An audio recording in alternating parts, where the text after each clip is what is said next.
It started like any other evening. My wife, Sarah, had always been my partner in every sense of the word. We'd been married for 5 years, and while we had our ups and downs, I thought we had a solid relationship. But everything changed when she dropped the bombshell. It was a Saturday night, and we were sitting on the couch, sharing a quiet dinner after a long week. The air was relaxed, almost too peaceful. But then Sarah's voice cut through the silence in a way I never expected. "There's something I've been thinking about," she said, her tone hesitant but oddly calm. I put down my fork, sensing that this conversation wasn't going to be a casual one. "What's on your mind?" She paused, staring down at her plate for a moment, gathering her thoughts. Then she looked up at me with a mixture of guilt and curiosity in her eyes. "I've been feeling restricted lately. I love you, but I think I need something more. I've been reading about free passes, where one partner gives the other permission to explore with someone else without consequences. I think it might help us both." I couldn't believe what I was hearing. A free pass? My mind raced, trying to process what she was suggesting. I thought I had understood her, but this felt like a betrayal of everything we built together. "Are you serious?" I asked, my voice shaking slightly. "You want to sleep with someone else, and I'm supposed to just be okay with it?" Her response was almost nonchalant. "It's not about not loving you. I do. It's just that I feel like I need to experience something different, something outside our marriage, and I want you to be okay with it. No strings attached, no guilt." I stared at her in shock. I had never considered that this would be something she'd want. The idea of her being with someone else twisted in my gut. But at the same time, I could see how the pressures of life work, and routine could have led her to feel this way. But what I couldn't wrap my head around was why she couldn't talk to me about it in a way that was less about permission and more about us working through things together. My heart felt heavy, and a part of me, deep down, knew that this was just a symptom of something deeper missing in our relationship. "You want me to just accept it?" I asked, my voice strained. "You want me to give you permission to cheat, and I'm supposed to be okay with it?" Sarah's expression faltered for a brief moment, but she quickly regained her composure. "I'm not asking you to be happy about it. I'm asking you to understand." My mind was a whirlwind. "I can't understand that. Not in a way that makes sense. You're asking for something that's going to break us. What happens when you do it? What happens to us?" The silence stretched between us as she fidgeted, clearly frustrated. Then, without warning, I made a decision that felt right, even though it broke my heart. I stood up, walked to the door, and grabbed my coat. "Where are you going?" she asked, confusion in her voice. "I'm going to say goodbye, Sarah," I said, my voice firm but strained. "You asked for a free pass, and now I'm giving you one. But I don't think I can be part of this. Not like this." Her eyes widened in shock, but there was a tinge of relief there too, as though a weight had been lifted. "Wait, what? You're leaving?" I didn't answer her. I just walked out the door. I didn't know if I'd ever come back. My heart was heavy, but I also knew that this wasn't a relationship I could salvage with a free pass. I didn't expect it to be easy, but I couldn't betray myself in the process. My decision was final. Sometimes love meant knowing when to let go, before the damage became irreversible. I drove aimlessly that night, my mind still reeling from what had just happened. The streets blurred outside the windshield as I navigated the empty roads, my hands gripping the steering wheel so tightly my knuckles turned white. I tried to make sense of Sarah's request. The thought of her with someone else had me questioning everything, our marriage, our connection, and whether we had ever really been on the same page. Eventually, I pulled over by a quiet park. It was dark, and the cold winter air bit at my skin as I stepped out of the car. The night felt eerily still, almost like the calm before a storm. I sat on a bench, my breath visible in the frigid air, trying to gather my thoughts. For the first time, I realized how much I had ignored the cracks in our marriage. We had been distant for months, longer, if I was being honest with myself. It wasn't just Sarah's sudden desire for a free pass that shook me. It was everything that led up to it. The late nights at work, the lack of communication, the absence of the spark that once made us feel inseparable. We had stopped trying. It wasn't until now that I fully understood the implications of what she was asking for. It wasn't just a free pass. It was a plea for something that we hadn't been able to find together anymore. I thought back to all the times I tried to connect with her, only to be met with indifference or distraction. The dinners that had turned into silent stares at the TV. The weekends that we'd spent apart rather than together. And now this. Her asking for the freedom to find what was missing in someone else's arms. But I couldn't do it. I couldn't sit idly by and watch her explore outside of our marriage, even if I didn't want to face the reality of what that meant.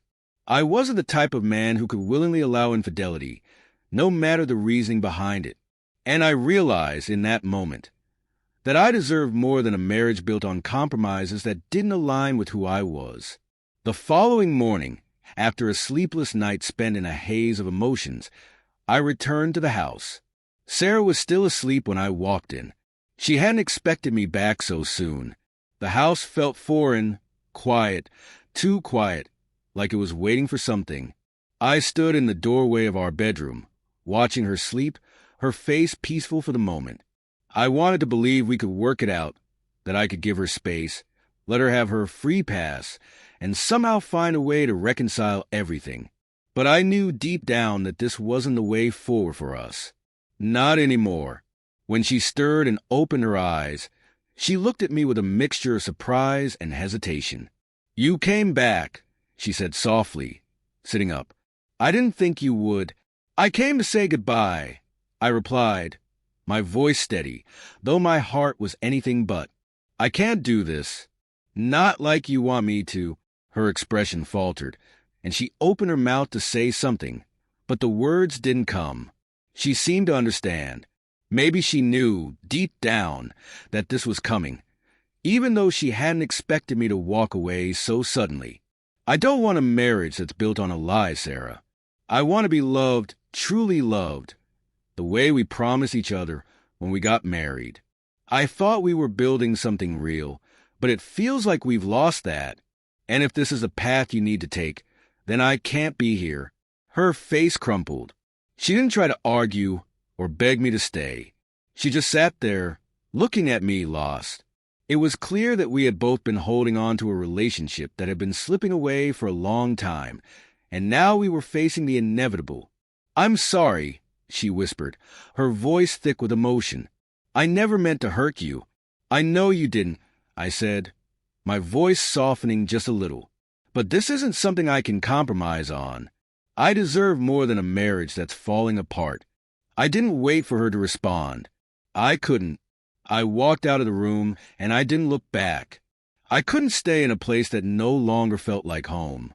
As I packed up my things, I felt a strange sense of finality settle over me. I knew that there would be pain, and that the road ahead would be difficult. But there was also a sense of relief, like I was finally releasing myself from a relationship that had become toxic in ways I hadn't understood until now. I drove away from the house one last time, not looking back.